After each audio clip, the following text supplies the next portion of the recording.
Besides being one of the best-known American tank destroyers of the Second World War and seeing widespread use among Allied nations through the Lend-Lease program, the M10 Wolverine Tank Destroyer has another strange claim to fame. It was one of the very few tanks to ever engage a naval vessel and win. The event in question is a little-known engagement that took place on the night of December 11th through the 12th, 1944, at Ormoc Bay on the Isle of Leyte during the Philippines campaign. That night, U.S. infantry from the famous 77th Infantry Division, with armored support, successfully defended their beachhead against an attempted amphibious landing by Imperial Japanese Navy forces, ultimately resulting in M10s sinking a Japanese No.101-class landing ship. According to the official history of the U.S. Army 77th, this was the only time in the history of the Pacific War and Second World War in general that an infantry unit with armored support was credited with successfully sinking an enemy naval vessel from dry land. Hello dear viewer, Tank Encyclopedia is currently closing in on 100,000 subscribers. With this important milestone in sight, we'd like to remind you to subscribe if you enjoy our content and want to see more. Now, back to the video. Just one day after the attack on Pearl Harbor, on December 8, 1941, Imperial Japanese forces launched an invasion of the Philippines, which at that time was an unincorporated territory of the United States. Despite fierce resistance, by May 1942, the islands had fallen. U.S. forces under General Douglas MacArthur were driven out, and the Philippines became a key outpost of Japan's rapidly expanding Pacific Empire. But by 1944, the tide of war had turned. American and Allied forces had pushed the Japanese back across the Pacific, island by island. Now, MacArthur was determined to fulfill his famous promise, "I shall return." On October 20th, 1944, the U.S. 6th Army, with powerful naval and air support, landed on the eastern coast of Leyte, a large island in the southeastern Philippines. The main landings occurred near Dulag, Tanauan, and Palo, where American forces quickly established a beachhead. Defending the Philippines was General Tomoyuki Yamashita, a skilled and fearsome commander dubbed the Tiger of Malaya, due to his rapid conquest of Malaya and Singapore in 1942. But Yamashita and the Japanese High Command drastically underestimated the strength and scale of the American invasion. In a desperate attempt to repel the landings, the Imperial Japanese Navy engaged in what would become the Battle of Leyte Gulf, October 23rd to the 26th, the largest naval battle of World War II, and by some metrics in history. The result was a catastrophic defeat for the Japanese, from which their navy never recovered. Unaware of the full scale of that defeat, Yamashita continued reinforcing Leyte.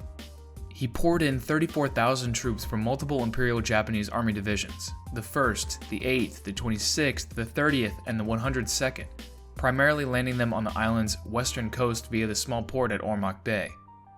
For several weeks, these reinforcements arrived relatively unhindered, bolstering Japanese resistance and threatening the American advance. Realizing that the flow of enemy troops through Ormoc had to be stopped, U.S. commanders launched a series of operations from November 9th to December 21st, combining land, sea, and air assaults to interdict and destroy Japanese reinforcements along Leyte's western coast. Among these actions was a direct amphibious landing at Ormoc, aimed at seizing the port and cutting off the Japanese reinforcement corridor. The unit chosen for this critical task was the 77th Infantry Division, nicknamed the Old Bastards. Just weeks earlier, this battle-hardened division had distinguished itself during the Battle of Guam and the Mariana Islands campaign, earning a reputation as one of the toughest and most capable formations in the Pacific. Now they would have to prove themselves once more. Prior to America's involvement in the Second World War, their government had realized that they would need to drastically rebuild their military if they wanted to weather the upcoming storm. At this time, the U.S. officially had no stake in the conflict, with the vast majority of people seeing it as Europe's problem. To rebuild, several drafts were initiated. Then, on December 7, 1941, the attack on Pearl Harbor happened. In response, the U.S. declared war on the Empire of Japan. Then, 3 days later, Adolf Hitler declared war on the United States. Almost immediately, in the wake of these events, millions of Americans volunteered to serve. The drafts also intensified. Due to this influx of manpower, the U.S. military was standing up new units left, right, and center. One of these was the 77th Sustainment Brigade, which was stood up in 1942 and would go on to inherit the title of 77th Infantry, which had previously served with distinction during World War I. The 77th became something of an experiment. The military was concerned that eventually it would run out of young men to fill the ranks. Most troops in the forces at that time ranged between the late teens and early 20s, but what would happen if all that were left were 30, 40, or 50-year-olds? Ask Germany. As such, the 77th was made of men entirely of that age bracket. They went on to become one of the most successful U.S. Army infantry divisions in the PTO, and they frequently outperformed units made up of more youthful men. The 77th Infantry Division's first combat experience came during the Mariana Islands campaign, where they supported U.S. Marine Corps forces under General Holland Howland Mad Smith. Smith had little faith in Army units after a poor showing by the 27th, whose commander he personally relieved and replaced with a Marine officer. So when the experimental 77th arrived, Smith was skeptical. Rather than deploying them as a single unit, he broke them up to support Marine units piecemeal during the Guam landings on July 21, 1944. But within days, reports on the 77th performance were overwhelmingly positive. Impressed, Smith reassembled them into a single force and assigned them to a major amphibious assault to bolster the right flank. The average age in the 77th was 35, and as wave after wave of these middle-aged troops stormed the beaches, one young Marine famously quipped, "Would you look at those old bastards go?" The nickname, the Old Bastards, stuck for the rest of the war. The Battle of Guam ended on August 10, 1944, with the 77th firmly establishing its reputation. They recorded 2,741 enemy kills for 248 losses, an 11-to-1 kill ratio. In recognition of their success, the division was granted leave on New Caledonia, but fate had other plans. En route to New Caledonia, the 77th Infantry was diverted to Leyte to support General MacArthur's stalled campaign. They arrived on Thanksgiving Day, November 23, 1944, and came ashore in Tarragona 2 days later, just south of the 6th Army's original landings. Japanese forces were using Ormoc Bay on Leyte's western coast as a reinforcement hub. Ormoc's deepwater pier made it ideal for resupply, so a bold plan was devised. The 77th would land south of Ormoc and cut off Japanese logistics. The landing was scheduled for December 7th, with the 77th going ashore between the Bode and Baganbon rivers, near Ipoh. Heavily outnumbered and low on supplies, the division adopted a strategy of seizing and repurposing Japanese materiel while destroying everything they couldn't capture and reuse. Backed by field artillery and airborne troops, the 77th landed under cover of destroyer bombardment and air support at 7 a.m. Resistance was light, and within 35 minutes the beachhead was secure. The 305th and 307th Regiments of the 77th quickly achieved all their objectives, and the unexpectedly easy landing prompted an immediate push towards Ipoh. Crucially for our story, the 77th also had a small number of M10 tank destroyers deployed within its regiments. Entering service in 1942, the officially designated 3-inch gun motor carriage M10, better known as the Wolverine, was a mainstay vehicle for American tank destroyer battalions throughout World War II. While it was more commonly deployed in the European theater, they were present in tank destroyer battalions during the Pacific campaigns too. Their first deployment in the Pacific, however, was during the Kwajalein campaign in spring 1944 as a substitute for tanks in support of the 7th Infantry Division. It wasn't until campaigns like New Guinea and the Palau Islands later in 1944 that they were used as part of a tank destroyer battalion. The largest deployment of the M10 was during the Philippines campaign, through which M10s of the 632nd, 637th, and 640th Tank Destroyer Battalions would all see extensive deployment and action. The M10 was based on the versatile M4 Sherman chassis and had a unique profile thanks to its angled slabs of armor plate that were only 2¼ inches thick, about 57 millimeters at most. Armament consisted of the powerful 3-inch gun M7 and a secondary pintle-mounted 50 caliber or 12.7 millimeter Browning M2 machine gun. The 76mm M7 gun could penetrate up to 135 millimeters of armor plate sloped at 30 degrees depending on the shell type. Much like the M4A2 model of Sherman, the Wolverine was propelled by General Motors' 6046 twin diesel, producing 375 horsepower and propelling the 32-ton vehicle to a top speed of 25 to 30 miles an hour. Drive was transferred to the tracks via a forward sprocket wheel, and the vehicle sat on the vertical volute spring suspension system, which consisted of 3 two-wheel bogies per side. A 5-man crew operated the M10, consisting of the commander, gunner, loader, driver, and assistant driver. The M10 was not the most popular vehicle among armored units in the Pacific, mostly because they were open-topped. Not only did this leave the crew exposed to harsh tropical conditions, but it also left them exposed to the crazed infantry-based anti-tank tactics of the desperate Japanese defender. Weapons of choice included grenades, firebombs, mines, all of which could just be tossed into the open fighting compartment.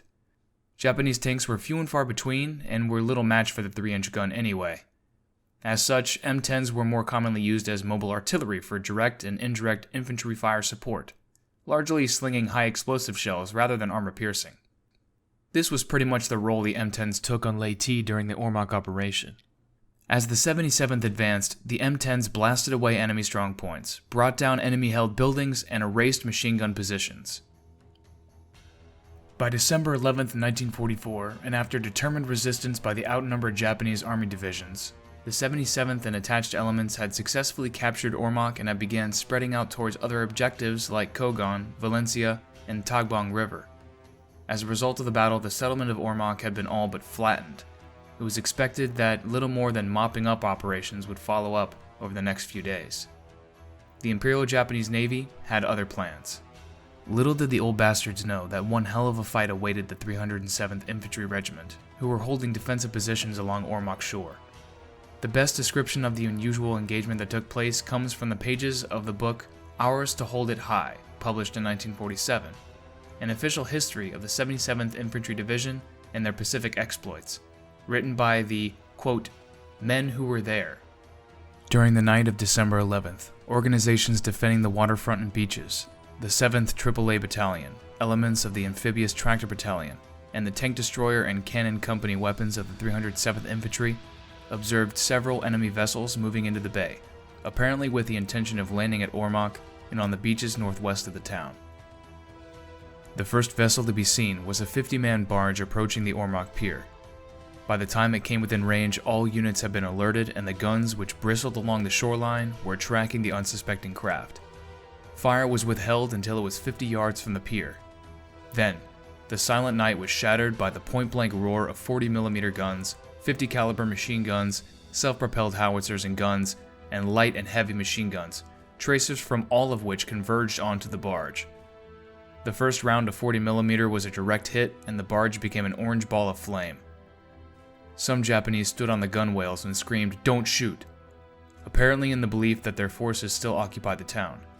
They were smothered by fire from all sides, which literally blew the barge out of the water. The light from the burning boat, augmented by 60mm illuminating shells, disclosed another Japanese landing vessel of the approximate size and shape of an LST, which, under cover of darkness, had beached northwest of Ormoc and was unloading troops and heavy equipment. Self-propelled howitzers and guns of the 307th Infantry, which were emplaced along the beach within 1,000 yards of the ship, opened fire while artillery forward observers of the 902nd Field Artillery Battalion, who were with the 307th, directed artillery fire on the landing point and inland. Excitement ran high as a terrific volume of fire was poured into the enemy ship. A gunner on an M10 Tank Destroyer was heard shouting above the din, "Throw up another flare so I can hit the son of a bitch again." The Japanese skipper attempted to retract his ship, but had not withdrawn over 50 yards when it burst into flames and sank. There were indicators that another vessel had beached still farther to the west. The artillery shelled the area, and at dawn, a crippled ship was observed slowly making its escape far across the bay to the east.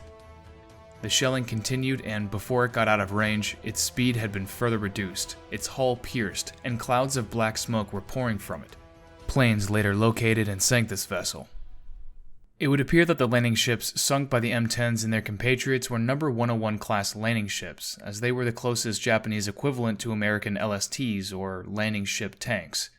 The No. 101 landing ship could carry anything from 200 tons of freight, approximately 320 troops, 13 Type 95 Hago light tanks, 9 Type 97 Chiha medium tanks, 7 Type 2 Kami amphibious tanks, or combinations thereof.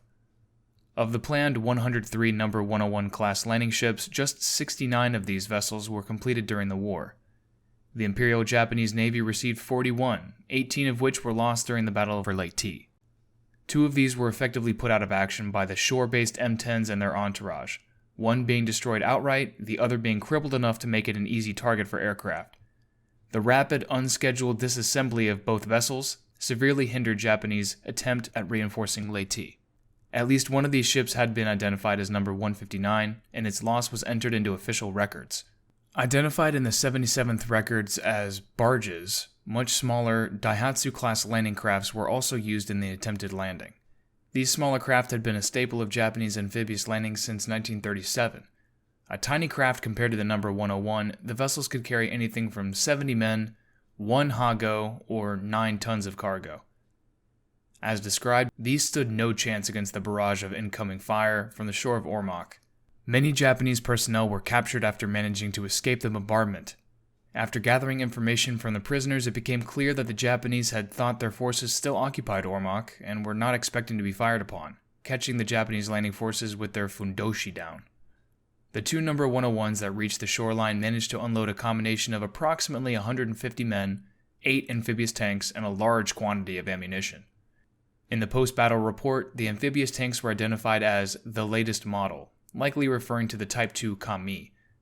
These light amphibious tanks shared many components with the Type 95 Ha-Go and came equipped with detachable pontoons that allowed them to float. Following the Battle of Ormoc Bay, the Japanese were severely weakened. The 77th Infantry Division would embark on what a War Department observer would describe as a divisional epic. Over the next few weeks, they would surge across the island of Leyte, capturing crucial settlements, supply routes, and strategic positions, all while making use of, quote, supplies taken in excess of authorized listings. Not only was the 77th soundly defeating Japanese forces, they were also adding insult to injury by stealing their vehicles, weapons, and food.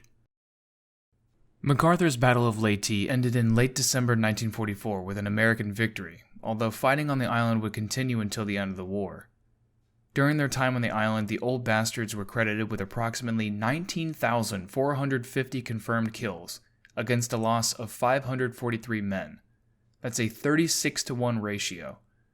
After helping secure Leyte, the 77th launched a preemptive strike on the Karamareto Islands, uncovering a massive kamikaze boat fleet and safeguarding the Okinawa invasion, before playing a key role in battles at Leshima, Hacksaw Ridge, and the Shuri Line, ultimately returning to the Philippines to prepare for an invasion of Japan that never came. The events of the Battle of Ormoc Bay remain the only recorded time an armored vehicle has effectively scored a kill on a naval vessel. Of course, other similar events may have gone unrecorded. After Leyte, the M10 continued to see combat across the Philippines campaign. Indeed, this was the largest deployment of the vehicle, with tank destroyer battalions such as the 632nd, 637th, and 640th all making great use of their vehicles during the retaking of the Philippines. However, in later campaigns, the vehicle was used less. Tank destroyers continued to see action in the Pacific with the newer M18 Hellcat, eventually replacing the older M10 in many units. The 77th Infantry Division's 306th Infantry Regiment would be one of the outfits equipped with the M18 for Okinawa, replacing lost M10s. And that concludes our video on this unusual showdown in the East. Do you know of any other instances where tanks managed to sink an enemy naval vessel? If so, let us know in the comments below. As always, we invite you to subscribe to stay updated on future content. If you'd like to contribute further, consider Patreon or PayPal. We want to especially thank our medium and heavy tank Patreon supporters: Barrett Guntower, Dan Fitzpatrick, Dave Shuford, Leslie Hulkower, Michael Herman, Nick H., Owen M., R. Rob, Sopwith21, and Wolfhund. Your generous contributions help fund our research, illustrations, and video production. Until next time, keep us in your sights.